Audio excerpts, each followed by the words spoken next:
Olá, turma! Olha nós aqui novamente. Nós vamos hoje dar continuidade a falar sobre o Brasil República. De modo particular, de um assunto muito interessante, que é a República Café com Leite. Essa oligarquia que se criou e se perdurou durante muito tempo na política brasileira. Ok? Então vamos lá. Dá play aí no vídeo e vamos começar a nossa aula.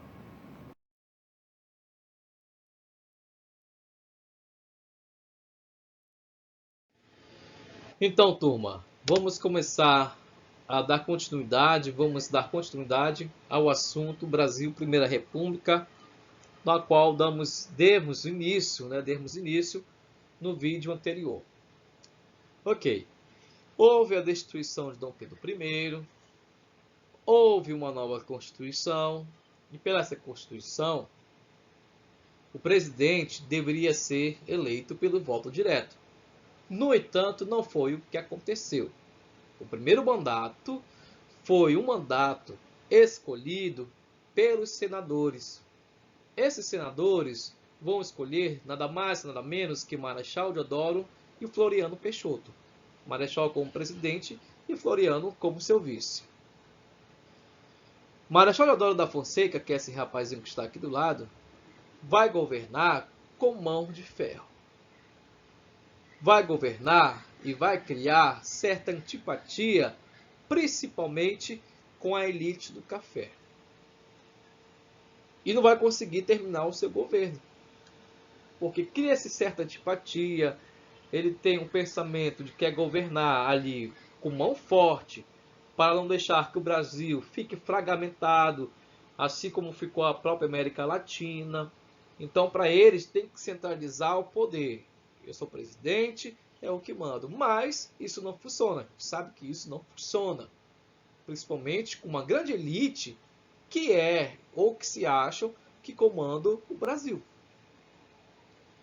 Não vai terminar seu governo, e quem vai assumir vai ser o seu vice, Floriano Peixoto. Mas antes disso, o próprio Congresso vai criar, digamos assim,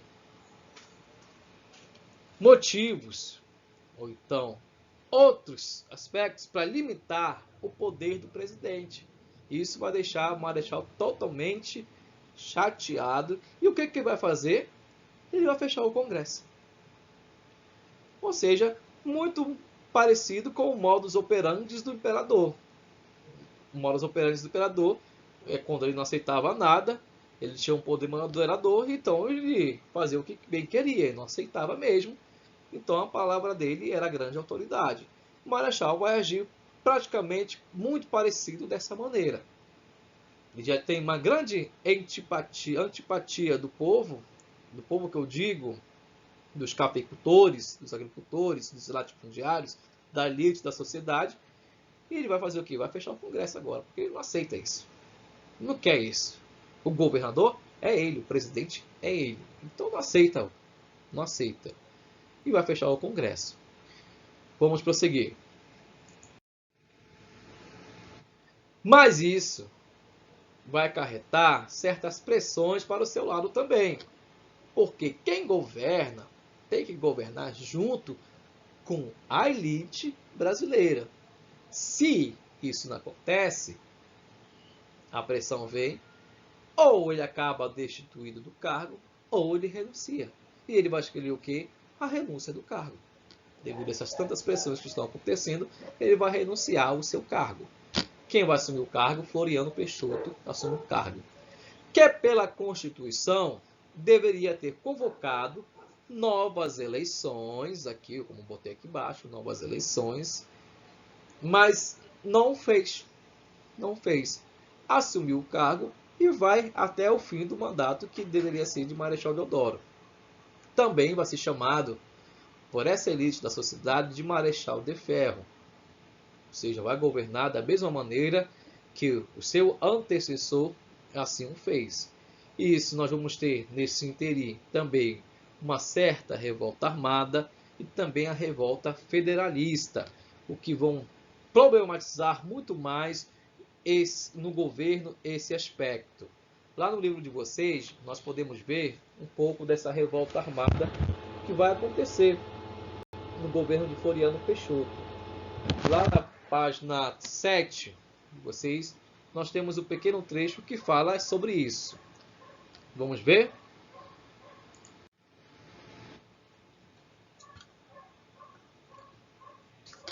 Essa revolta armada, ele vai dizer, vou ler aqui para vocês, está lá na página número 7.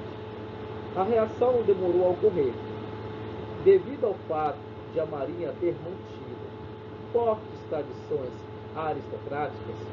Esse segmento acabou por se espelhar no início da República.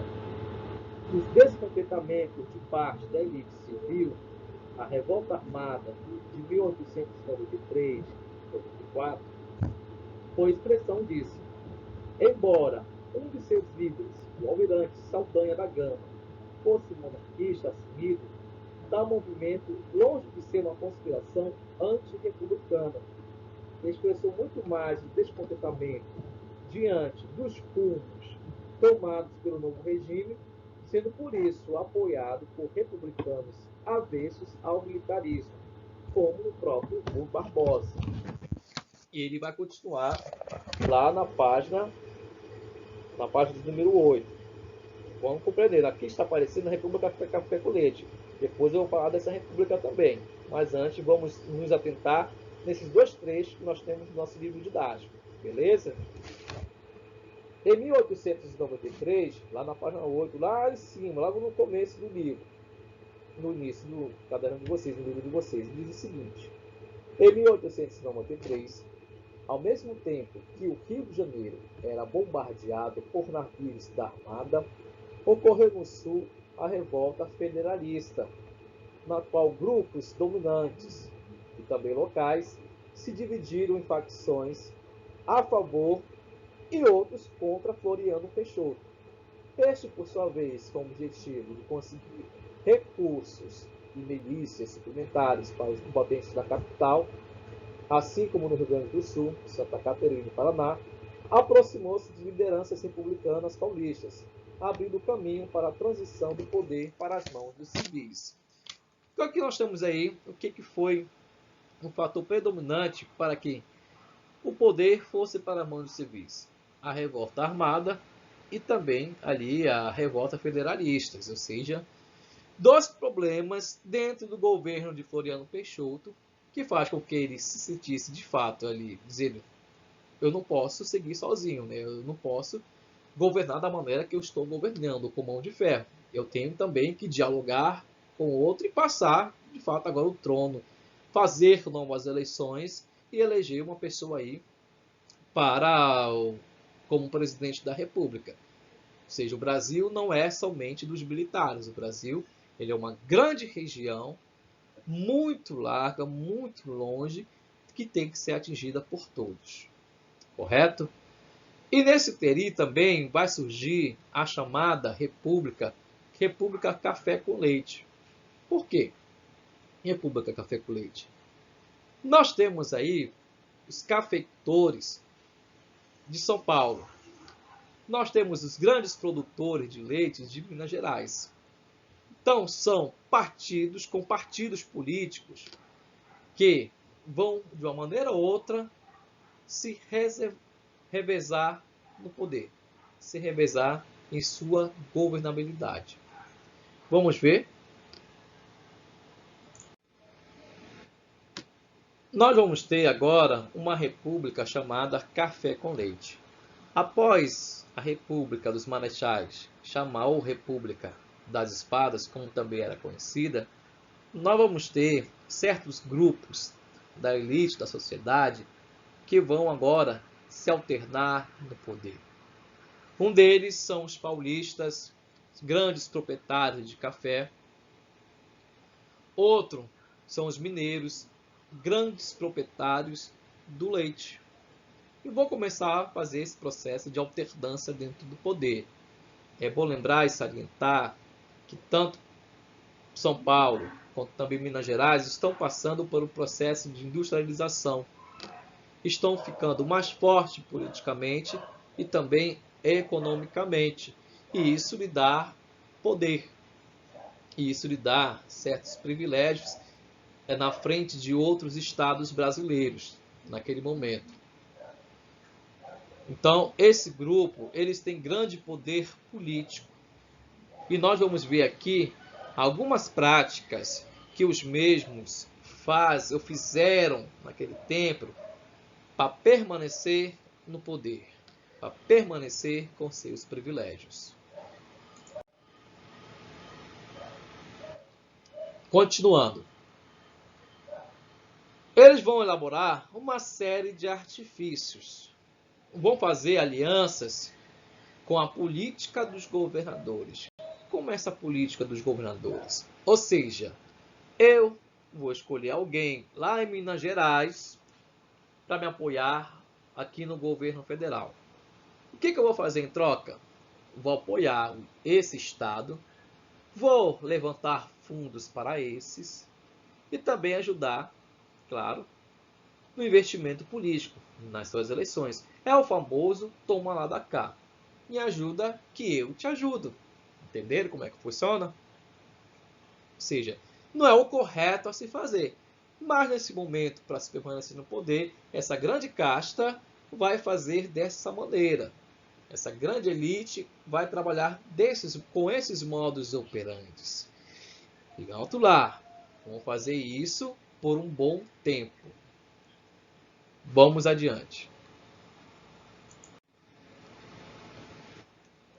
Havia também, dentro dessa república chamada Café com Leite, a atuação dos coronéis. Os coronéis, fazendeiros, donos de fazendas, latifundiários, que tinham grande estima, muitas vezes, daquela região, e fazem o quê? Também alianças com o governante. Ou seja, nós vamos eleger fulano de tal, vai ter meu apoio do coronel da fazenda tal. E como isso vai acontecer? Bem, eu sou um coronel de fazenda.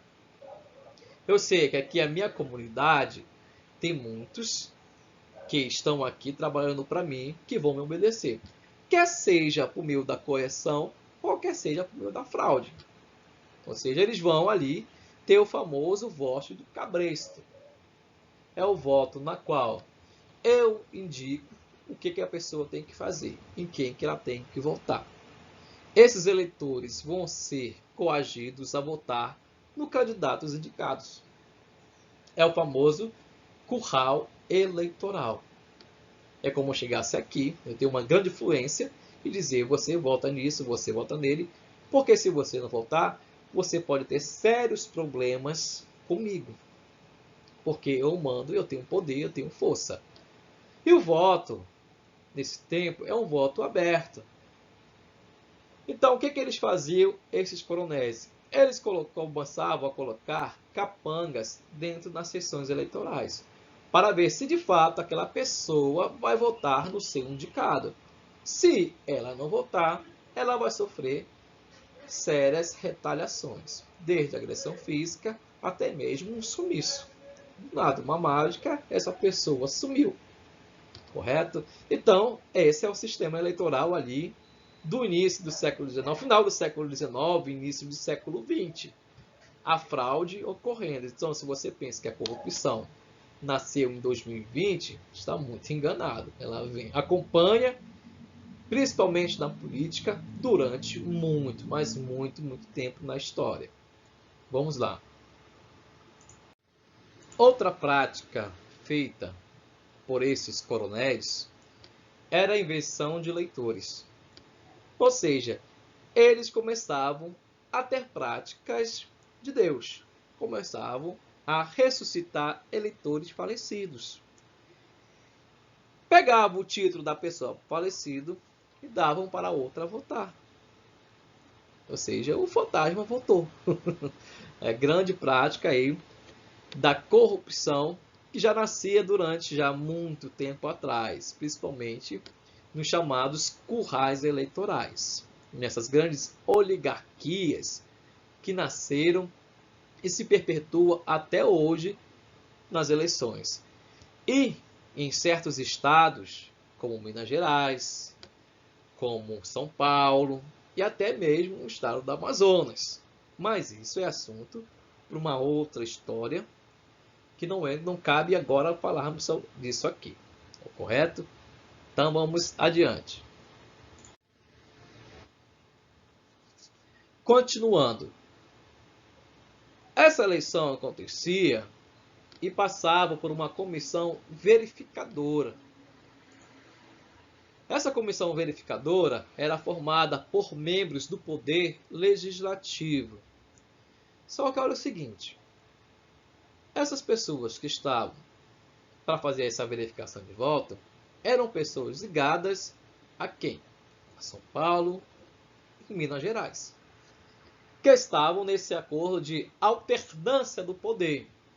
Então, se por acaso algum candidato aparecesse lá com votos superior a certos candidatos desses dois estados, acontecia aquilo que eles vão chamar de degola. Esses candidatos eram degolados. Por quê? Porque esses membros eram responsáveis por validar as eleições. Tinha que passar pelo crivo dessas pessoas, que era o correto na época a se fazer, mas não com os dois poderes que estão ali se alternando no poder. Então, esses candidatos eram degolados e ficavam fora das eleições, ou seja, não eram eleitos, porque seus votos praticamente sumiam das urnas, e o voto era em cédula, não é o voto eletrônico agora, que tantos dizem que há fraude, há não sei o quê. Mas imagina então o voto em cédula, como o papel pode ser rasgado, jogado fora, eliminado. Isso acontecia muito. Esse povo, essa elite que se alternava do poder, vão se perpetuar ali até o ano de 1930. Ou seja, uma elite muito forte que não vai dar o braço a torcer.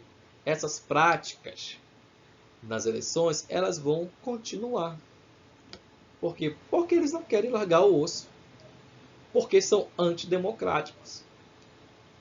E quem se intromete fazer alguma coisa vão ser degolados. Não só nas eleições, mas também prática mesmo de pistolagem, certas práticas cruéis que aconteciam durante aí a República Café com Leite.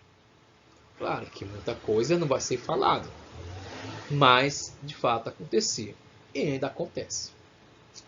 Vamos dar continuidade.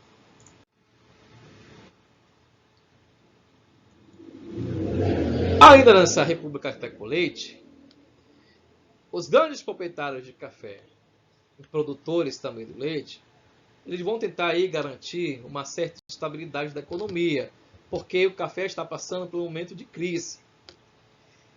E é bom lembrar que o discurso desses grandes proprietários de café, qual é o discurso dele? É um discurso meio liberal, na qual o Estado não deve intervir na economia, que ele, como proprietário, ele sabe como agir durante esse momento de crise. Mas não é o que vai se ver. O café vai passar por uma grande crise e vão começar a estabelecer uma prática de valorização do produto, ou seja, onde o excedente da produção passa a ser comprado pelo Estado. E vão fazer isso com certas 2, 3, 4 vezes, até o momento que o Estado vai dizer: não consigo mais fazer isso, vocês têm que agora se virar sozinhos. Então o Estado compraria o excedente da produção, e o que ficou acertado entre ambos é que esses cafeicultores, durante essa crise, vão produzir em menor quantidade. Mas o que vai continuar é uma superprodução. Uma superprodução por quê? Porque, olha, se eu vou produzir muito, eu posso vender muito. Eu vou vender muito, mas até porque se o café fica lá estocado, eu não conseguir vender, o Estado vem e compra. Então, tanto faz. Bora produzir. O Estado aguenta. Vamos continuar.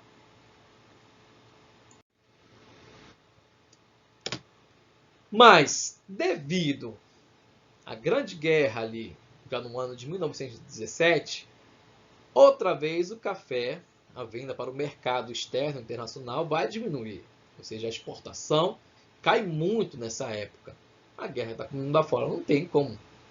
A não ser que você vendesse arma, mas naquele momento o café não era prioridade. Então, 1920 vai acontecer o quê? Mais uma superprodução. Mas como eu vou escoar o café se não tem cliente? Para quem que eu vou recorrer? Dessa vez para o Estado, mais uma vez. E isso vão fazer durante 3 vezes. Na terceira vez, o Estado não vai mais comprar esse excedente. Coloquei aqui na charge do lado. Ó.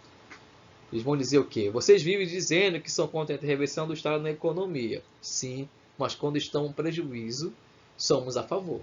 Quando estamos em prejuízo, é claro, nós somos a favor que o Estado intervenha na economia. Isso prova que nenhum sistema econômico, digamos assim, é perfeito. Tem as suas próprias falhas também. Assim como o próprio sistema econômico capitalista na Grande Depressão de 1929, na crise de 1929. Ou seja, o Estado teve que intervir ali para que, de fato, se considerar se reerguer novamente.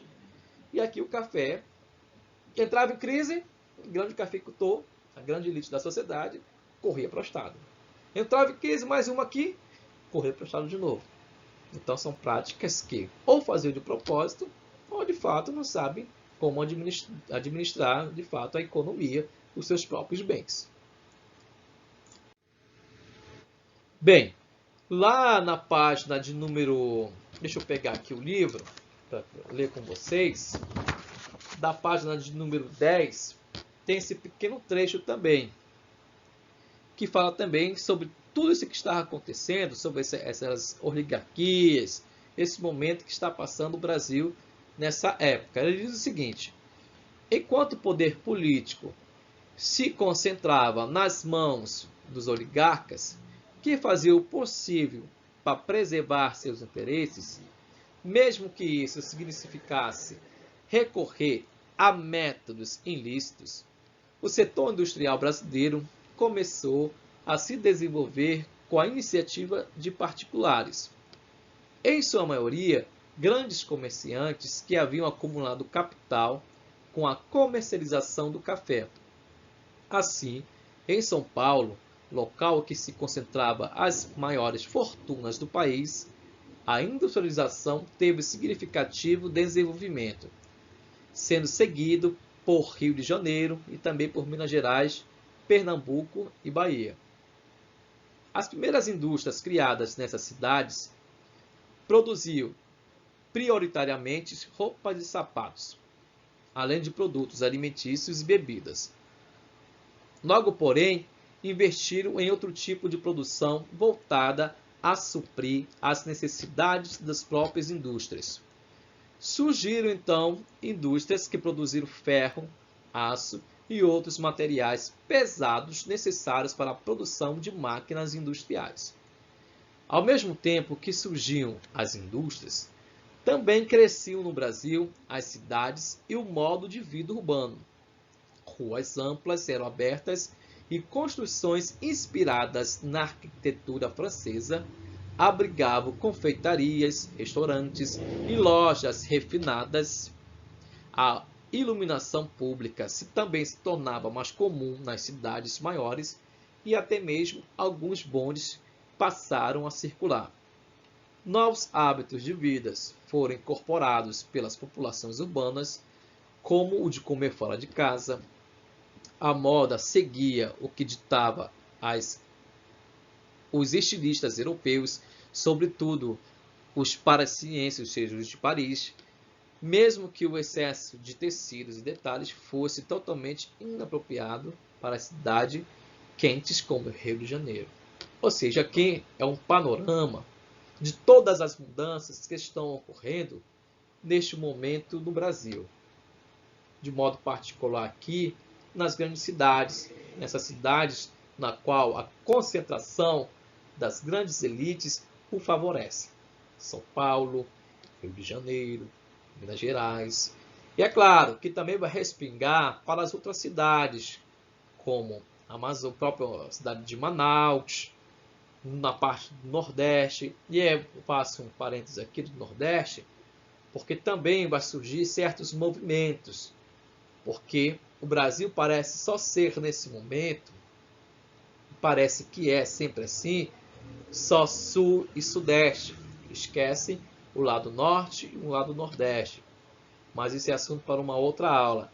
Mas esse pequeno texto vai mostrar esse grande panorama das mudanças que estão ocorrendo, até mesmo na mudança de hábito das pessoas, do jantar fora, do almoçar fora, nas suas vestimentas, que tem que ser à luz do pensamento europeu, as vestimentas tem que ser à luz da Europa, ou seja, mesmo num grande clima totalmente diferente da Europa, aqui muito quente, nós vivemos aqui nos trópicos, totalmente ali embaixo do hemisfério, onde pega muito sol, então nosso clima é quente. Então as roupas muitas vezes não são apropriadas, mas uma etiqueta por um estilo eu também vou me fazer. Eu sou da elite, eu tenho que seguir esse padrão europeu que tentavam, digamos assim, culturar nas grandes cidades. Então, esse trecho fala muito disso. Ou seja, de um panorama todo das grandes cidades, das transformações que estão acontecendo neste momento dentro do Brasil. Vamos adiante.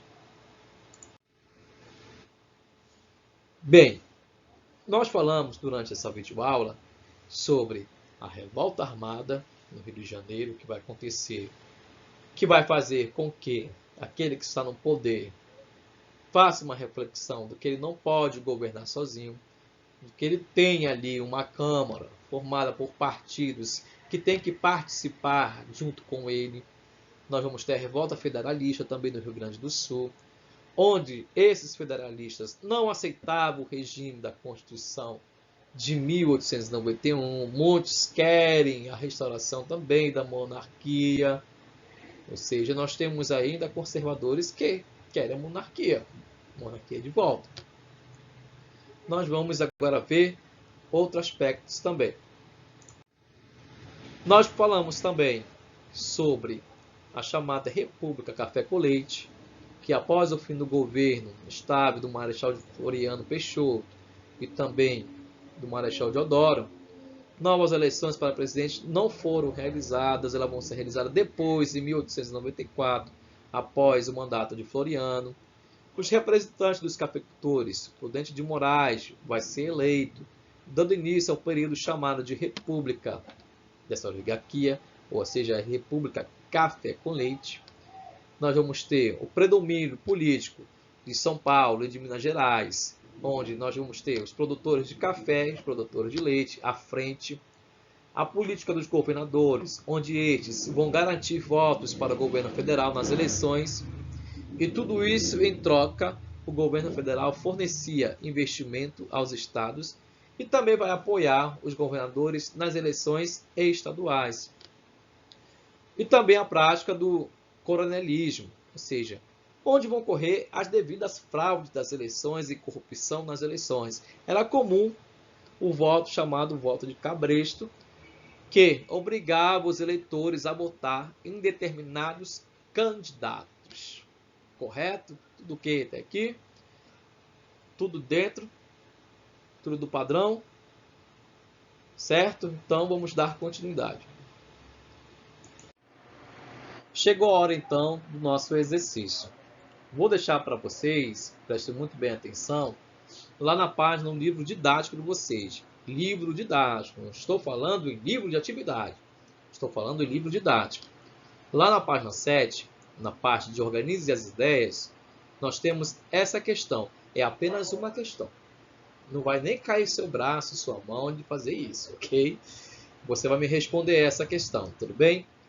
Na página 9, nós temos mais algumas questões. Essa figura que está aqui demonstra apenas uma, mas ela na página que você está lá tem um todo. Vou até mostrar aqui para vocês, para dizer que eu não mostrei. Aqui, ó.